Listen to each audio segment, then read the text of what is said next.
What's up mga kaibigan? Nandito na naman ang yung friendly neighborhood, walang iba kundi si Papa Jel. At today, meron akong gustong i-share sa inyo. Kasi meron akong binabasa dito sa aking computer na talaga namang it captures my attention. Kasi alam ko, at my age, siguro marami din sa inyo nakaka-relate na may mga nararamdaman na tayo. At alam nyo na, kailangan mag-research tayo sa mga tamang pagkain, tamang nutrients na kailangan nating i-take para lumusog ang ating katawan. Meron akong gustong i-share sa inyo. No? Ito ay tungkol sa turmeric or tinatawag nilang curcuma longa. Yan po ang scientific name ng turmeric. At dahil mahal ko kayo, gusto ko rin sa inyong i-share kung ano man ang aking natutunan tungkol dito. Akalain mo marami palang benefits ang pagkain, ang pag-inom ng turmeric. Number 1, turmeric helps keep the body's immune system going. It also helps the body's immune system because it kills the bacteria, viruses, and fungi. This stops you from getting cold, cough, and flu. To help you feel better if you get sick, mix 1 teaspoon of turmeric in a glass of warm milk and drink it once a day. It helps our body stop from getting cold, cough, and flu. Di ba ito yung mga symptoms ng COVID-19? Ibig sabihin, turmeric per se can help us fight COVID-19. Kasi meron siyang properties that fights the cold, cough, and flu. Okay, let's go to number 2. It reduces cholesterol levels. Using turmeric as a spice can bring down cholesterol levels because cholesterol can cause other health problems. It is important to stay on top of it to stop heart disease. So, I drink at least 1 glass of turmeric every day. Kaya, alam mo, ang turmeric talaga gustong gusto ko eh. Marami siyang properties na talagang tumutulong sa ating katawan. Siyempre, pagka na-reduce yung cholesterol natin, yung blockage sa mga nerves natin, maganda na yung daloy ng dugo sa ating mga nerves. Number 3, it can also treat psoriasis, itchy, dead skin, and other skin condition. Alam nyo, eto talaga yung nagtulak sa akin kung bakit umiinom na ako ng turmeric everyday. Kasi one time, nagpunta ako dun sa barbero ko.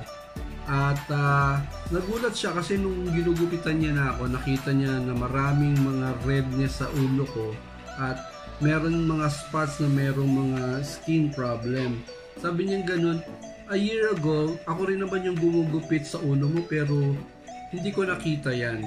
So somehow, nagkaroon ako ng skin disease ng 1 taon. So sabi niya ganun, alam mo, meron nagrekomenda sa akin talaga kasi ako, I have my own problem, sabi niya sa akin. Pag umiinom daw siya ng alak, sabi niya, meron namamantal yung katawan niya tapos meron mga lumalabas na skin disease. Ngayon, nirekomenda sa kanya nung isang kaibigan niya na why don't you try turmeric? At gano'n na nga, nung tinry niya, nakita niya talaga yung improvement sa kamay niya na wala na yung pangangate at saka yung evidence ng skin problem. So sabi niya, baka makatulong din sa ulo mo yung nangyaring katulad sa akin na resolve ng turmeric. So ayun na nga, dahil doon after nung nagpagupit ako, right there and then bumili ako. Pag umikot ako sa palengke, bumili ako ng 50 pesos na turmeric. At doon na nagsimula yung love affair ng inyong lingkod between me and turmeric. Number 4, it helps on weight management. Turmeric can help keep our body at a proper weight by helping break down fat. 1 teaspoon at every meal. It improves digestion by lessening bloating and gas. It also treats the inflammatory bowel disease. So it's rich in protein, dietary fiber, vitamin C, vitamin E, vitamin K, potassium, niacin, copper, iron, magnesium, and zinc. Okay, kwento ko sa inyo. Ganito kasi yan. Yung first day ko na uminom ko ng turmeric, no, maghapon 2 times, sa umaga sa hapon, kinabukasan nung dumumi na si Papa Jel, sobrang sarap ng feeling. Kasi alam mo yung stomach ko, parang sobrang linis niya, talagang pinurge out niya na lahat ng toxin sa katawan ko. Ang gaan ng feeling. So ito yung pinakaunang bagay na mapapansin nyo when you drink turmeric. Kinabukasan, when you pupu, sigurado, ang gaan ng pakiramdam ng tiyan nyo. Alright, let's go to the next one. Number 5 is anti-inflammatory. Naglalaro kasi ako ng badminton once in a while, at least 2 times a week.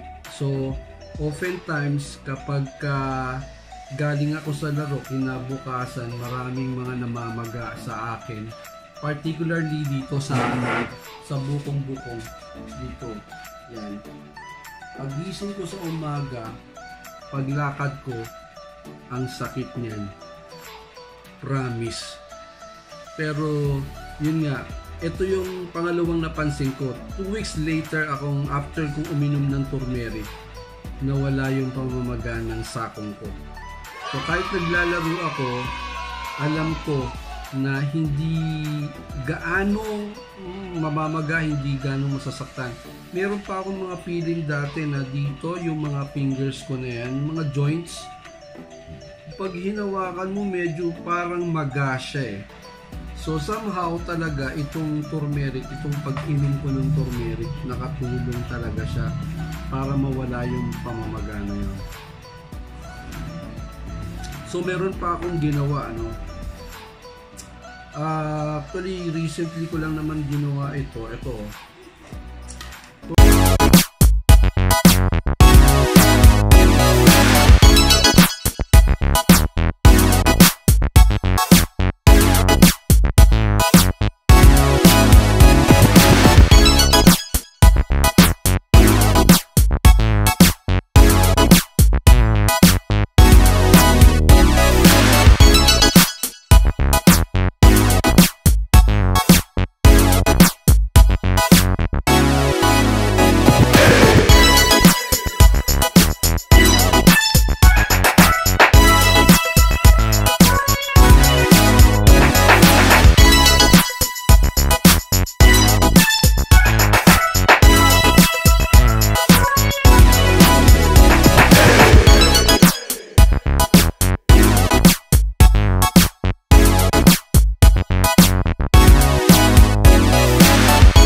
It improves your mood and stimulate brain function. It aids in Alzheimer's, Parkinson disease, and stroke.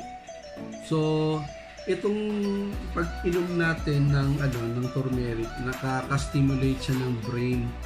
So, kumbaga, para sa mga talagang medyo advanced na yung age, don't worry. If you drink turmeric every day, magiging okay yung brain function nyo. Kasi meron kasing iba na yung namamagana yung brains nila, at dahil doon nauuwi sa Parkinson's disease. So yung other benefits niya, it cures the sore throat. Di po ba isang problema natin sa COVID yung throat natin nagbabara? Kapag yung COVID-19 nagstay dyan, it blocks it, and also it goes directly sa lungs natin. So dito, yung sore throat, pinapagaling. I'm not saying na gamot yung turmeric sa COVID-19. Actually, wala pa pong gamot yan. Pero sa tingin ko, kung paglaban lang sa bacteria at fungi at infection, this turmeric will help us solve it. Pero as far as COVID-19, I'm not sure, hindi po ako doktor. So, but again, if it's improving our immune system, okay ako. I will drink it. Yun, another thing is it makes my teeth whiter. Yan. Dahil po sa pag-inom ko ng turmeric, medyo, yan, nakailang buwan na rin po ako at naramdaman ko yung ipin ko pumuti. Alright? So, mamaya, papakita ko sa inyo yung sample, ano itsura ng turmeric at paano ko siya ginagawa para mainom ko siya. Actually, ginagawa ko siyang parang sa akin. Mamaya, i-walk through ko kayo sa preparation na ginagawa ko. Ganito po ang itsura ng turmeric. Ito pong nasa kanan, mapapansin nyo, maliliit. Yan po ang turmeric o luyang dilaw sa Tagalog. Ito namang nasa kaliwa, ito naman yung regular na luya na ginagamit natin sa ating tinola.